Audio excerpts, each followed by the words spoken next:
Bab 923. Kembali ke istana. Meski hanya sekilas, Erikin bergegas memejamkan matanya, mengintip tidaklah baik, dan akan gawat kalau Enri Zu tidak sepenuhnya pingsan. Tapi seperti dugaannya, Enri Zu memang sangat cantik, paras wajahnya cantik, putih dan mulus, tidak jelek seperti yang dia katakan. Dasar roh sialan. Dia bergegas mengeluarkan reiki lalu sepenuhnya menekan roh naga pembuat onar ini. Setelah itu Erikin baru menghela nafas lega lalu mendarat di kedalaman lautan api dan melihat ke atas. Jika kedua orang itu tidak benar-benar bodoh, seharusnya tidak akan mengejar lagi. Erikin bergumam pada dirinya, bagaimanapun, harta karun lebih penting daripada dirinya. Dia yakin Yan Tuo dan Kim Han tidak akan kehilangan akal sehat mereka. Lebih baik buka segel Enri Zu dulu. Erikin membaringkan Enri Zu di tanah, lalu dia mengeluarkan beberapa reiki dan dengan perlahan-lahan melepaskan segel yang Yan Tuo pakaikan. Ini juga alasan mengapa Erikin tidak memilih langsung melawan dua orang itu, karena jika mereka bertarung dia akan kesulitan melindungi keselamatan Enri Zu. Segel yang dipakaikan oleh Yan Tuo tidaklah rumit, Erikin dapat dengan cepat melepaskan, dan Enri Zu juga sudah membuka matanya. Erikin. Namun, setelah bangun, Enri Zu memandangi Erikin. Sorot matanya yang aneh membuat jantung Erikin sedikit berdebar.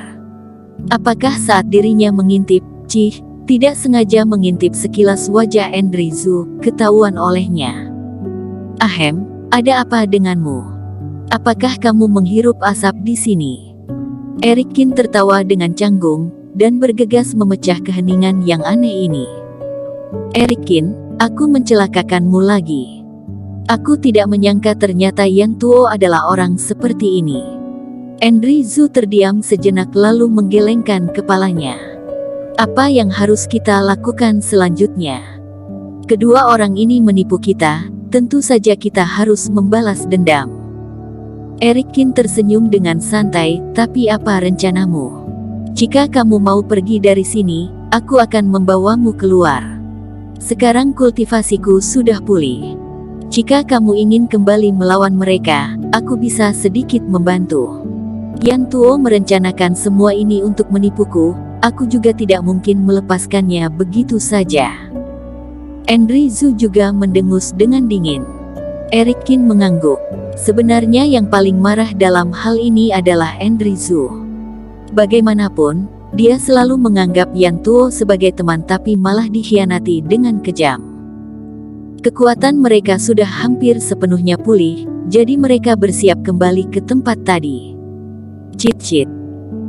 Di dasar lautan api ini, tiba-tiba muncul sebuah lubang kecil. Seekor tikus api yang bulat keluar, kedua matanya yang besar dan hitam menatap dua pejuang ini. Awalnya ia mundur karena ketakutan, tapi kemudian ia seperti menyadari sesuatu, lalu keluar lagi, dan menggosokkan tubuhnya di kaki Erikin. Makhluk kecil ini mengenal kita. Erikin tersenyum lalu mengangkat tikus api kecil itu.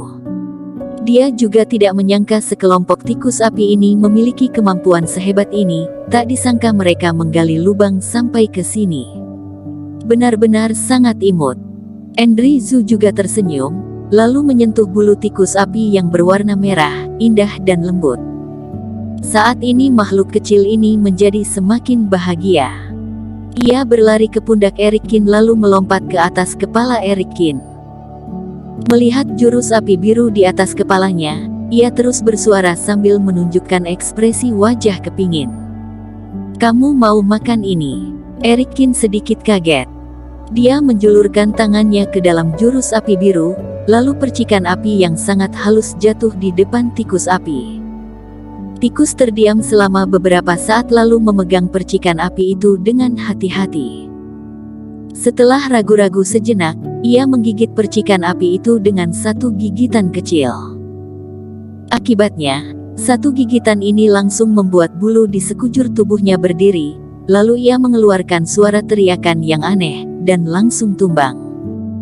Satu gigitan sudah membuatmu sangat kekenyangan. Erikin menggelengkan kepalanya tanpa bisa berkata-kata. Melihat makhluk kecil itu tidur dengan pulas, dia meletakkannya kembali di atas tanah. Tetapi tepat pada saat ini, mungkin karena makhluk kecil itu tidak kunjung kembali ke rumah, tikus api besar sebelumnya juga keluar. Melihat keadaan anaknya, tikus api memperlihatkan ekspresi wajah berterima kasih dan menunjukkan sikap yang ramah. Erikin tiba-tiba kepikiran sesuatu lalu berkata, "Tikus api, aku akan memanggilmu Little Fire. Little Fire, sudah berapa lama kamu berada di sini? Apakah tahu aula utama istana?" Melihatnya sedikit bingung, Erikin langsung menggambar bulu di tanah. Sekarang, tikus api langsung mengerti. Ia melompat lalu bersuara dan berlari ke suatu tempat. "Maksudmu di sini ada akses ke aula utama istana?" Erikin langsung mengerti. Dia melihat ke arah yang ditunjukkan oleh tikus api yang sepenuhnya berbeda dengan jalan yang mereka lalui sebelumnya. Mungkin ini akan membuat kedua bajingan itu sedikit terkejut. Mata Erikin berbinar, Andrew juga mengangguk, lalu mereka berdua mengikuti si tikus api. Di istana, tubuh Kim Han dan Yan Tuo sudah penuh dengan keringat dan raut wajah mereka terlihat serius. Mereka tidak berhenti mengeluarkan reiki untuk menghancurkan formasi pelindung di luar harta karun yang sangat kokoh. Setelah mengeluarkan reiki tanpa berhenti, mereka hanya bisa merusak sepertiga dari ketebalan pelindung. Semuanya gara-gara Erikin sialan itu. Memikirkan orang yang menyebabkan mereka kesusahan seperti ini, Yan Tuo mengertakkan gigi, dan ekspresi wajah Kim Han juga terlihat murung. "Jika sebelumnya kamu mendengarkan instruksiku dan kita berpisah, butiran darah tadi mungkin tidak akan sempat meledak." Yan Tuo menyeka keringat di dahinya, sambil memarahi Kim Han. Kalau begitu kenapa kamu memilih butiran darah dan bukannya pergi menangkap Erikin?" Cibir Kim Han. "Kamu tidak percaya padaku," kata Yan Tuo dengan marah. "Sekarang rahasia terbesar kita diketahui oleh Erikin, dan dia sudah berhasil melarikan diri. Sebaliknya kita masih berdebat di sini, kamu tidak merasa ini konyol?" Kim Han mendengus dengan tidak senang. Yan Tuo terdiam, lalu menghela nafas dan berkata, "Meskipun Erikin telah melarikan diri, bagaimanapun juga, harta ini akan menjadi milik kita, usaha kita tidak sia-sia." Namun, ketika Yan Tuo sedang berbicara, di tanah di luar tempat bulu itu berada tiba-tiba bergetar, lalu seseorang tiba-tiba terbang keluar. Kejadian ini sangat tiba-tiba, dan tidak ada tanda-tanda sebelumnya. Dua orang itu langsung terkejut. Jika orang lain, meskipun berada di luar tempat bulu itu berada, tapi karena ada pelindung ini, juga tidak punya cara mengambil harta karun ini. Namun, Erikin punya cara. Dengan potongan besi misterius di tangannya, dengan tatapan penuh keyakinan Erikin langsung menancapkannya ke formasi. Meskipun tidak pernah mencobanya, Erikin memutuskan untuk bertaruh, karena potongan besi ini adalah kunci untuk membalikkan takdir, jadi tidak mungkin tidak berguna.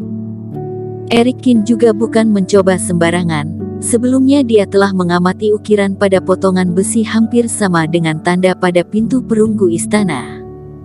"Erikin, kamu sangat berani, kamu masih berani kembali." Melihat hal ini, Yan Tuo dan Kim Han sangat marah. Tak disangka Erikin yang sudah pergi kembali lagi, dia bahkan berani merebut harta karun mereka, terutama saat Erikin menerjang ke arah bulu itu, membuat mereka sangat marah. Di dalam hati mereka, harta karun ini telah menjadi miliki mereka berdua. Bang bang bang. Tepat saat mereka berdua terbang dan ingin menghentikan Erikin, beberapa cahaya jatuh dari udara, dan menimbulkan ledakan yang tak terhitung jumlahnya di tanah, lalu membuat dua orang itu terbang keluar. Di saat bersamaan potongan besi misterius itu, menancap di formasi pelindung. Bas. Di bawah tatapan Erikin, saat kedua benda itu bersentuhan, seperti es yang mencair, formasi pelindung langsung meleleh. Bulu emas di dalamnya, seolah merasakan potongan besi ini, lalu tiba-tiba mengeluarkan suara yang keras. Bersambung. Terima kasih telah menonton video ini sampai akhir. Jangan lupa subscribe dan nantikan kisah episode selanjutnya hanya di Novel Story. Salam.